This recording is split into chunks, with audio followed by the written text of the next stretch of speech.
आप सभी को प्रेज द लॉर्ड, जय मसीह की। आइए अपने दिन की शुरुआत परमेश्वर के वचन के साथ करें। आज का वचन पहला यूहन्ना 1 और उसका 6वां पद। इसमें लिखा है, यदि हम कहें कि उसके साथ हमारी सहभागिता है और फिर अंधकार में चले तो हम झूठे हैं और सत्य पर नहीं चलते। प्रियो, क्या हमने कभी ज्योति और अंधकार को साथ साथ देखा है?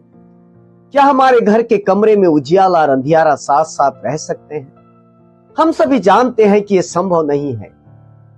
ठीक उसी तरह मनुष्य के जीवन में ज्योति और अंधकार साथ साथ नहीं रह सकते, अर्थात एक ही समय में हम अच्छे और बुरे दोनों नहीं हो सकते। पवित्र बाइबल धर्मशास्त्र में लिखा है कि परमेश्वर ज्योति है और उसमें कुछ भी अंधकार नहीं। इसका मतलब है कि परमेश्वर पूर्णतः पवित्र है, पूर्णतः धर्मी है और उसमें कुछ भी अशुद्धता नहीं। वो किसी भी प्रकार के पाप को स्वीकार नहीं कर सकता और न ही कोई भी चीज उसकी आंखों से छिप सकती है।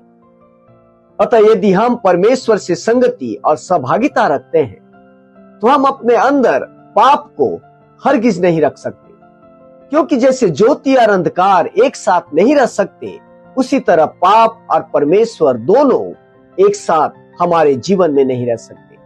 जिसका अर्थ है कि यदि हम अंधकार का जीवन जी रहे हैं तो परमेश्वर से हमारी कोई सहभागिता नहीं, हम झूठे हैं और हम सत्य पर नहीं चलते।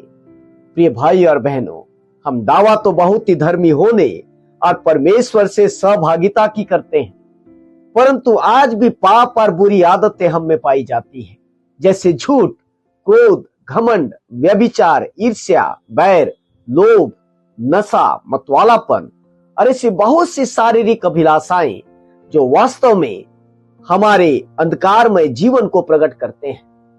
आज हम में से हर एक झूठी छवि को जी रहा है।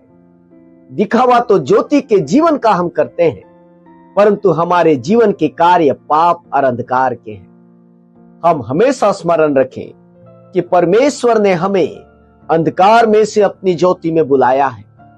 हम यदि परमेश्वर के साथ ज्योति में चलना चाहते हैं तो आवश्यक है कि हम पाप और अंधकार के कामों का त्याग करें, क्योंकि कोई एक ही बात हो सकती है, या फिर हम पाप और अंधकार का जीवन जिए या फिर ज्योति और धार्मिकता का, क्योंकि एक ही समय में हम पापी और धर्मी दोनों नहीं हो सकते। आपका दिन अच्छा हो, प्रभु आपको आशीष दे। आमीन।